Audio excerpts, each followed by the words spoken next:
बच्चों, पिछले वीडियोस में हमने जाना संयुक्त राष्ट्र संघ के बारे में।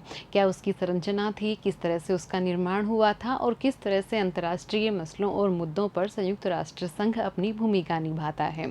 फिर हमने जाना कि किस तरह से इसमें बदलाव की बात हमारे सामने आई कि संयुक्त राष्ट्र संघ में, इसकी प्रक्रिया में, इसके संगठन में, इसकी संरचना में, इसके ढांचे में बदलाव की बातें उठ रही थी। कौन कौन सी बातें थी जिनमें कि बदलाव चाह रहे हैं सदस्य राष्ट्र और क्या क्या समस्याएं उन बदलावों में आ रही थी। भारत संयुक्त राष्ट्र संघ के साथ किस तरह से अपनी भूमिका का निर्वाह कर रहा है, इस बारे में भी हमने जान लिया था विस्तार से। अब पढ़ते हैं इस अध्याय के प्रश्नोत्तर। तो चलिए चलते हैं और देखते हैं इस अध्याय की प्रश्नावली। प्रश्न संख्या 1, निषेधाधिकार वीटो के बारे में कुछ कथन दिए गए हैं। इनमें प्रत्येक के आगे सही या गलत का चिन्ह लगाना है। सुरक्षा परिषद के सिर्फ स्थायी सदस्यों को वीटो का अधिकार है, तो ये कथन बिल्कुल सही है। सुरक्षा परिषद के जो 5 स्थायी सदस्य हैं उन्हें ही वीटो का अधिकार प्राप्त है। यह एक तरह की नकारात्मक शक्ति है, ये बात भी सही है। ये नकारात्मक शक्ति है कि इनमें से कोई भी राष्ट्र जो कि स्थायी सदस्य हैं वो सुरक्षा परिषद के किसी फैसले को इस वीटो पावर के द्वारा रोक सकते हैं। सुरक्षा परिषद के फैसलों से असंतुष्ट होने पर महासचिव वीटो का प्रयोग करता है, तो ये कथन गलत है। महासचिव को वीटो का पावर नहीं है, वो वीटो का प्रयोग नहीं करता है। एक वीटो से भी सुरक्षा परिषद का प्रस्ताव नामंजूर हो सकता है, ये बात सही है। 5 में से कोई भी एक सदस्य राष्ट्र अगर वीटो का प्रयोग करता है तो जो प्रस्ताव है वो नामंजूर हो सकता है, चाहे बाकी सदस्य राष्ट्र इस पर सहमत क्यों ना हो। अगला क्वेश्चन, संयुक्त राष्ट्र संघ के कामकाज के बारे में नीचे कुछ कथन दिए गए हैं। इनमें से प्रत्येक के सामने सही या गलत का चिन्ह लगाना है। सुरक्षा और शांति से जुड़े सभी मसलों का निपटारा सुरक्षा परिषद में होता है, तो ये कथन सही है। मानवतावादी नीतियों का क्रियान्वयन विश्व भर में फैली मुख्य शाखाओं और एजेंसियों के मार्फत होता है, ये बात भी सही है। संयुक्त राष्ट्र संघ की संरचना के समय हमने जाना था कि बहुत सारी इसकी एजेंसियां हैं, कार्यक्रम हैं जो कि विश्व भर में संयुक्त राष्ट्र संघ द्वारा आयोजित किए जाते हैं। सुरक्षा के किसी मसले पर 5 स्थायी सदस्य देशों का सहमत होना उसके बारे में लिए गए फैसले के क्रियान्वयन के लिए जरूरी है, तो ये कथन भी सही है कि 5 स्थायी सदस्य हैं वो जब सहमत होंगे तभी वो उसका फैसले का क्रियान्वयन होगा, अन्यथा 5 स्थायी सदस्यों में से नामंजूर कर सकता है। अगला कथन है, संयुक्त राष्ट्र संघ की महासभा के सभी सदस्य संयुक्त राष्ट्र संघ के बाकी प्रमुख अंगों और विशेष एजेंसियों के स्वतः सदस्य हो जाते हैं, तो ये कथन गलत है। महासभा के सभी सदस्य हैं वो बाकी सभी अंगों के सदस्य स्वतः नहीं हो जाते हैं। अगला प्रश्न लेते हैं, निम्नलिखित में से कौन सा तथ्य सुरक्षा परिषद में भारत की स्थायी सदस्यता के प्रस्ताव को ज्यादा वजनदार बनाता है। जिसमें हमें दिया है परमाणु क्षमता। भारत संयुक्त राष्ट्र संघ के जन्म से ही उसका सदस्य है, तो बिल्कुल ये बात सही है। भारत जन्म से ही सदस्य है, ये बात उसके प्रस्ताव को वजनदार बनाती है। भारत एशिया में है और भारत की बढ़ती हुई आर्थिक ताकत और स्थिर राजनीतिक व्यवस्था, तो ये दोनों ही बातें हैं जो कि संयुक्त राष्ट्र संघ में की जो सुरक्षा परिषद है उसमें स्थायी सदस्यता के लिए भारत की दावेदारी को मजबूत करती हैं। अगला प्रश्न लेते हैं, परमाणु प्रौद्योगिकी के शांतिपूर्ण उपयोग और उसकी सुरक्षा से संबंध संयुक्त राष्ट्र संघ की एजेंसी का नाम है, तो वो एजेंसी है अंतर्राष्ट्रीय आणविक ऊर्जा एजेंसी। अगला क्वेश्चन, विश्व व्यापार संगठन निम्नलिखित में से किस संगठन का उत्तराधिकारी है? तो यहाँ general agreement on trade and traffic. अगला क्वेश्चन, रिक्त स्थानों की पूर्ति करनी है, तो संयुक्त राष्ट्र संघ का मुख्य उद्देश्य है, निसंदेह संयुक्त राष्ट्र संघ का मुख्य उद्देश्य शांति स्थापना है। इसका निर्माण ही हमने द्वितीय विश्व युद्ध के बाद में विश्व भर में शांति स्थापना के लिए किया था। संयुक्त राष्ट्र संघ का सबसे जाना पहचाना पद महासचिव है। संयुक्त राष्ट्र संघ की सुरक्षा परिषद में 5 स्थायी सदस्य हैं और 10 अस्थायी सदस्य हैं। एंटोनियो गुटेरस हैं, वो संयुक्त राष्ट्र संघ के वर्तमान महासचिव हैं और मानवाधिकारों की रक्षा में संयुक्त राष्ट्र संघ की 2 स्वयंसेवी संगठन यूएन ह्यूमन राइट काउंसिल और यूएन ह्यूमन राइट्स कमीशन, ये 2 संस्थाएं हैं जो कि मानवाधिकारों की रक्षा के लिए निरंतर प्रयत्नशील हैं, निरंतर कार्य करती रहती हैं। ये इसके आंसर्स आप देख सकते करते हैं। अगला क्वेश्चन लेते हैं, संयुक्त राष्ट्र संघ की मुख्य शाखाओं और एजेंसियों का सुमेल करना है उनके सामने लिखे हुए नामों से। तो देखिए, आर्थिक और सामाजिक परिषद, ये जो आर्थिक और सामाजिक परिषद है वो कौन सा कार्य करती है? तो यहाँ हम देख सकते हैं, हमें दिख रहा है सदस्य देशों के आर्थिक और सामाजिक कल्याण की चिंता आर्थिक और सामाजिक परिषद को है, जैसे कि नाम से ही स्पष्ट है। अंतर्राष्ट्रीय न्यायालय की बात करें तो अंतर्राष्ट्रीय न्यायालय, यहाँ हम देख सकते हैं लिखा हुआ है सदस्य देशों के बीच मौजूद विवादों का निपटारा। अंतर्राष्ट्रीय आणविक ऊर्जा एजेंसी, अंतर्राष्ट्रीय आणविक ऊर्जा एजेंसी की अगर हम बात करें तो यहाँ ये आ जाएगा परमाणु प्रौद्योगिकी का शांतिपूर्ण उपयोग और उसकी सुरक्षा। फिर बात करते हैं सुरक्षा परिषद की, तो सुरक्षा परिषद अंतर्राष्ट्रीय शांति और सुरक्षा का संरक्षण करता है। अब है संयुक्त राष्ट्र संघ शरणार्थी उच्चायोग, ये आपातकाल में आश्रय तथा चिकित्सीय सहायता मुहैया करवाता है।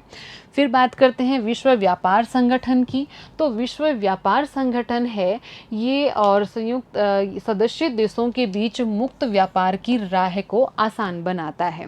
फिर देखेंगे अंतर्राष्ट्रीय मुद्रा कोष, अंतर्राष्ट्रीय मुद्रा कोष का हमने यहाँ सबसे पहला आया था वैश्विक वित्त व्यवस्था की देखरेख करना, ये कार्य है अंतर्राष्ट्रीय मुद्रा कोष का। आम सभा है वो वैश्विक मामलों पर बहस मुबाहिशा करती है। विश्व स्वास्थ्य संगठन, विश्व स्वास्थ्य संगठन सबके लिए स्वास्थ्य की बात करेगा। और सचिवालय संयुक्त राष्ट्र संघ के मामलों का समायोजन और प्रशासन। तो इस तरह से हमने देखा कि कौन कौन सी जो संगठन हैं, जो एजेंसियां हैं, वो कौन कौन से कार्य करते हैं।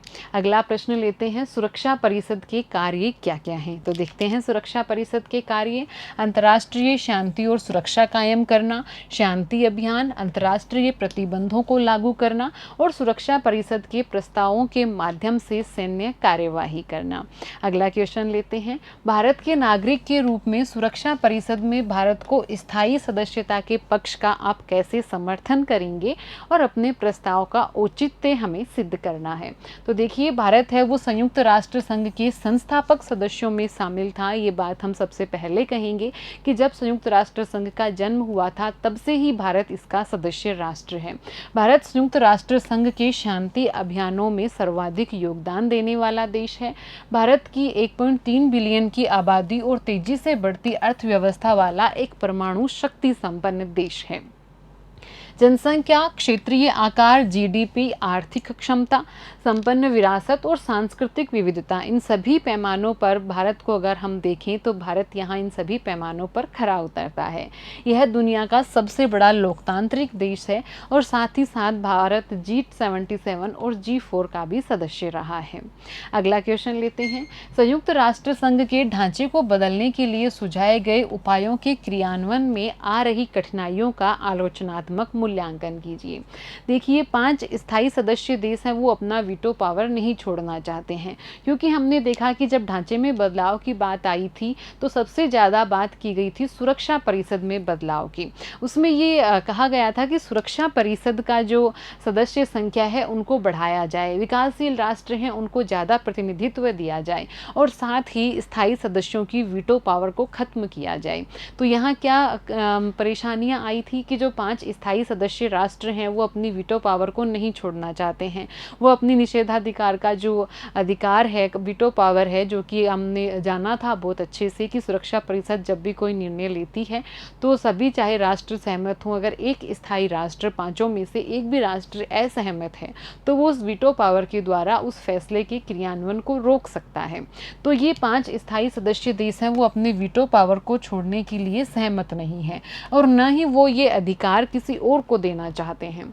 अमेरिका और चीन है वो सुरक्षा परिषद में किसी भी बड़े बदलाव के विरोध में हैं और इन सुधारों हेतु क्या प्रक्रिया अपनाई जाए, इस सवाल पर सदस्य देशों के बीच में सहमति नहीं है कि किस प्रक्रिया के द्वारा ये सुधार किए जाएं, क्या इसके तौर तरीके हों, क्या नियमाचार हो, इसके ऊपर भी सदस्यों में आपसी सहमति नहीं है। इस कारण से और संयुक्त राष्ट्र संघ की संरचना के बदलाव में ये परेशानियां और कठिनाइयां देखने को मिल रही हैं। अगला क्वेश्चन लेते हैं। हालांकि संयुक्त राष्ट्र संघ युद्ध और इसमें उत्पन्न विपदा को रोकने में नाकामयाब रहा है, लेकिन विभिन्न देश अभी भी इसे बनाए रखना चाहते हैं। संयुक्त राष्ट्र संघ को एक अपरिहार्य संगठन मानने के क्या कारण हैं? देखिए, आज विभिन्न समाजों और मसलों के बीच आपसी तार जुड़े हुए हैं। इस पारस्परिक निर्भरता में संयुक्त राष्ट्र संघ आवश्यक है। साथ ही कई कमियों के बावजूद संयुक्त राष्ट्र संघ ने द्वितीय विश्व युद्ध की तुलना में मानव समाज को अधिक सभ्य और शांतिपूर्ण बनाने में मदद की है। गरीबी उन्मूलन, जलवायु परिवर्तन, मानवाधिकार जैसे बहुत से महत्वपूर्ण मुद्दों पर संयुक्त राष्ट्र संघ ने एक महत्वपूर्ण भूमिका निभाई है। देशों के आपसी विवाद सुलझाने हेतु भी ये संगठन अपरिहार्य है। हालांकि बहुत सारे युद्ध संयुक्त राष्ट्र संघ के निर्माण के बाद में भी हुए, लेकिन वो युद्ध महायुद्ध का रूप नहीं ले पाए, एक बहुत बड़े युद्ध का रूप नहीं ले पाए, और उन युद्धों को रोकने में भी संयुक्त राष्ट्र संघ ने बहुत बार अपनी महत्वपूर्ण भूमिका निभाई। और बहुत बार युद्ध की परिस्थिति पैदा हुई, लेकिन युद्ध होने से संयुक्त राष्ट्र संघ ने रोका। देशों के आपसी विचार विमर्श के द्वारा आपसी जो उनके मतभेद थे उनको सुलझाने में संयुक्त राष्ट्र संघ ने एक महत्वपूर्ण भूमिका निभाई। यह विश्व का सबसे प्रभावशाली मंच है। यहाँ पर अंतर्राष्ट्रीय शांति, सुरक्षा, सामाजिक आर्थिक समस्याओं पर खुले मस्तिष्क से वाद विवाद और विचार विमर्श होता है। इसके साथ ही कोई भी देश पूर्ण नहीं होता, उसे सदैव एक दूसरे देशों के सहयोग की आवश्यकता होती है। ऐसे में संयुक्त राष्ट्र संघ एक ऐसा मंच है जिस पर कि विश्व के अधिकांश देश उपलब्ध हैं, और वो एक दूसरे के द्वारा सहयोग करके, एक दूसरे की सहायता करके वैश्विक चुनौतियों से निपटने में अपने आप को ज़्यादा बलवान पाते हैं, ज़्यादा शक्तिशाली पाते हैं। अगला क्वेश्चन है, संयुक्त राष्ट्र संघ में सुधार का अर्थ है सुरक्षा परिषद के ढांचे में बदलाव। इस कथन का सत्यापन कीजिए। ये कथन सत्य है। क्यों है ये कथन सत्य? क्योंकि सुरक्षा परिषद एक बेहद महत्वपूर्ण, बेहद शक्तिशाली अंग है संयुक्त राष्ट्र संघ का। जानते हैं, सुरक्षा परिषद संयुक्त राष्ट्र संघ का एक महत्वपूर्ण और शक्तिशाली अंग है। बहुत से महत्वपूर्ण फैसले सुरक्षा परिषद द्वारा लिए जाते हैं। सुरक्षा परिषद के स्थायी सदस्यों के पास वीटो पावर के कारण अन्य देशों को असंतोष है। सबसे बड़ा जो असंतोष है राष्ट्रों को इसकी संरचना को लेकर, वो यही है कि तो सुरक्षा परिषद में सदस्यों की संख्या कम है, और साथ ही जो 5 स्थायी सदस्य हैं उनके पास वीटो पावर है। ऐसे में वे चाहते हैं कि इन सदस्यों की इस वीटो पावर को समाप्त किया जाना चाहिए। इस प्रकार का कोई सुधार संयुक्त राष्ट्र संघ में अगर किया जाता है तो सुरक्षा परिषद के ढांचे में पहला बदलाव अपेक्षित है कि सुरक्षा परिषद के ढांचे में बदलाव किया जाए। सुरक्षा परिषद में सदस्यों को ज़्यादा प्रतिनिधित्व दिया जाए, और जो वीटो पावर है उसको समाप्त करके एक लोकतांत्रिक तरीके से, और कहीं की एक सभी राष्ट्र जो इसके सदस्य राष्ट्र हैं उन सभी को और समान तरह की शक्तियां, समान तरह के अधिकार प्राप्त हों। तो ये था अपना अध्याय 6 अंतर्राष्ट्रीय संगठन, जिसमें हमने जाना संयुक्त राष्ट्र संघ के बारे में, इसकी भूमिका के बारे में, और इसका बदलाव को लेकर उठते हुए सवाल और समस्याओं के बारे में। उम्मीद है बहुत अच्छे से आपको ये समझ में आया होगा, आपने जान लिया होगा संयुक्त राष्ट्र संघ की आवश्यकता, इसकी भूमिका और इसमें बदलाव के लिए उठ रहे विभिन्न मुद्दों और मसलों को। धन्यवाद।